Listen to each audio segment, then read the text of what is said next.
Бишкек шаарындагы Тимирязев көчөсүндө жайгашкан Ангелочка бала бакчасы учурда оор абалда турат.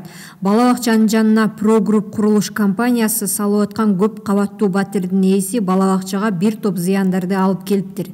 Бала бакчанын директору Назира Калыкова айым журналисттерге бир топ маалыматтардын башын чыгарды. 2017 жылы 16 октябрда мен решение чыгаргам, ошол садик ачуу боюнчачы. Анан 2017 жылы 8 декабрда көйлүк алгам. 8 декабрда устав алынган, мынакей устав. Анан могу биздин техпаспорт. Техпаспортто мына детское дошкольное учреждение деп турат. Полностью жилой дом эмес. Мол лицензиям 2018 жылы алынган. Анан бул жер апама катталган себептен бизде договор бар, безвозмездный. Бул жерде договорда баары жазылган. Мол архитектуранын кагазы, бул жерде мынакей архитектуранын бизге берген уруксаттары. Биздин документтер боюнча документтерибиз баардыгы өз ордунда, ошондой эле талапка жооп берет. Баардыгы бар. Карантинге кеткенде жабылганда жак тынч эле болчу. Анан карантинден келсек эле кошунан тарап жак котлован казып салышыптыр. Котлованды казганда да биздин заборго аябай жакын 50 сантиметр эле аралык калтырып аябай казып башташыптыр. Ошол учурда биз өзүнүн ээсине чыгалы деп биринчи ирет ошол ээси менен сүйлөшөлү дегенбиз. Анан ээси менен сүйлөшөлү деп эле издесек, связьга чыкпай койду, таппай койдук да.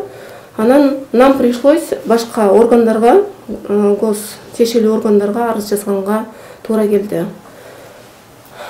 Анан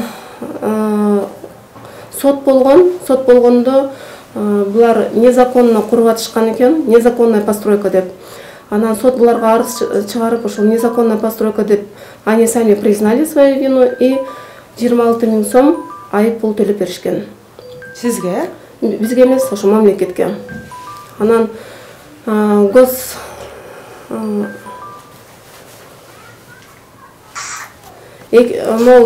30 апрель күнү биздин поварыбыз эртең менен саат 7-де келип өз жумушун баштайт да, ошондо эртең менен саат 7-де келгенде биринчи ирет алмага чалды.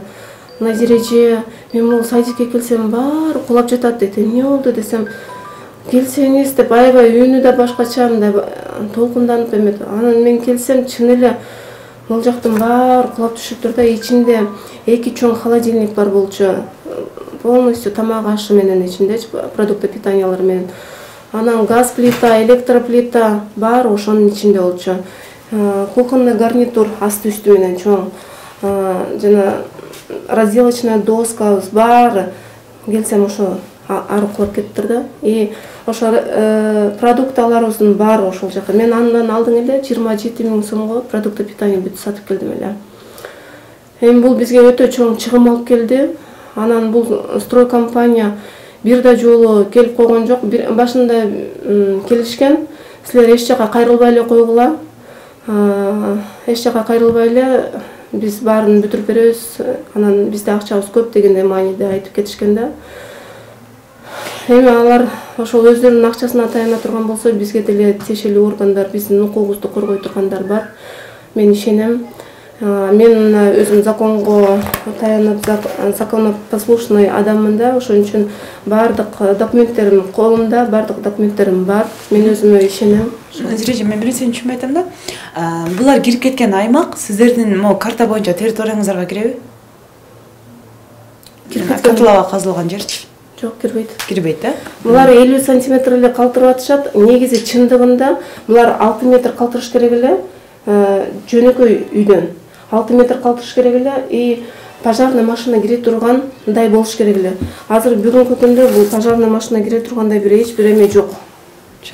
Шарт жок.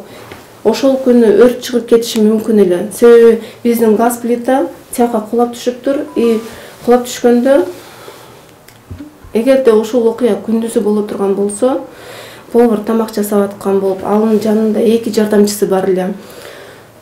Баарынын үстүнө бул потолок кулап түшө турган болгондо анда мен элестете албайм да эмне болмок. Анан газ плита, электроплита баары иштеп турушат да. Биринде компот, биринде тамак ушинтип эме болуп турат. Анан тигил жака кулаганда анда өрт чыкмак, кадимкидей эле өрт чыкмак. Анан газдан өрт чыкканда билесиздер да, бул атылат кадимкидей. Атылганда тигил кошунада жабыркап калмак. Анан өрт машина келгенде кайсы жактан кирмек? Эч бир өрт машинага ылайыктуу орун калтырган эмес да буларчы. Ошондо бүгүнкү көйгөйүңүз кандай болуп атат? Менин бүгүнкү көйгөйүм, булар эч кандай мага келип менден кечирим сурашкан жок. Мына 30-марттан бери бүгүн 17 күн өтүп кетти. 17 күндөн бери эч бир гос орган, тиешелүү органдар келип, мына мен сага мындай жардам берем деп эч ким айткан жок. Тескерисинен булардын жазып салган арыздары боюнча мени келип текшерип атышат да. Гостехинспекциядан текшеришти, Минобразованиядан текшеришти, азыр эми прокуратурадан келебиз деп ушинтип атышат. Эмне деп арыз жазыптыр булар сизге? Проверить деятельность в том, что действительно ли есть у них лицензия, ушундай эмелерди жазышыптыр. Эми бул аябай психологический давление болуп атат алардын тарабынан мага. Менде мисалы күнүнө уйку жок, тынчтык жок. Каждый раз элдер келет, ушундай болдуңарбы деп. Ал заборлорду да өзүм тосуп койдум. Алар бир мындай кооптонушуп, коопсуздукту сакташпайт экен, ойлонушпайт экен да. Булардын шалакылыгынын айынан ушул окуя болду. Эгерде бул күндүз күнү болуп, анан балдар биздин территорияда ойноп жүргөн болгондо, анда сөзсүз түрдө бир өлүм же бир жаман бир эме болмок да. Анан Кудай сактады. Булар болсо бир адамгерчилиги жок адамдар экен, мен ошондой түшүндүм. Кечинде өз үйлөрүнө барганда булар ата энесинин, балдарынын, аялынын көзүнө кандай карайт мен билбейм. Буларда чувство человечности деген вообще жок экен да. Жетекчилери ким экен биле алдыңызбы? Жок. Себеби алар келишкен жок. Мен биле алган жокмун. Жөн эле эме иштөөчүлөрдүн жиберип коюп атышты. Балдардын коопсуздугу үчүн ата-энелер эмне деп атат? Ата-энелер силерди Кудай сактады деп ушинтип атышат, бирок бул жерде тарбияланып аткан ар бир тарбиялануучуларым, тарбиячыларыма бирдеме боло турган болсо, кет башым менен мен жооп берем.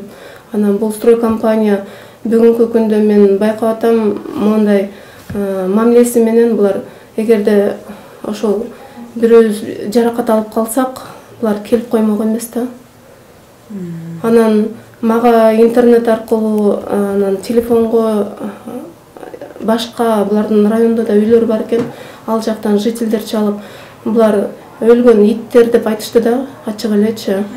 Бизде булардын башы соттон чыкпайт экен, булар ушундай акмактар экен, этият болгула деп. Анан мага жардам көрсөткөндөр булар менин ата-энелерим болуп атат. Анан башка частный садиктин жетекчилери. Алар морально поддержка берип атышат. Ал эми дал ушул үйдүн жанында кошуна жашаган дагы бир тургун курулуш компаниянын анын үйүнө келтирген зыянын айтып, курулуш токтотулсун деген соттун чечимин аткарбай жатат деген жүйөнү карманып бизге төмөнкүлөрдү айтып берди. Мен Абдумомунов көчөсүнүн 338-де жашайм. Бул строительный компания Прогрупп деген, кийин аттарын өзү экинчи фирма ачып алыптыр, Макро Construction деген. Азыр Макро Construction ушул жерге курулуш 12 этажный үй салып атат. 12 этажный үй Тимирязев 100, анан Абдумомунов жана буква Г салып атат да.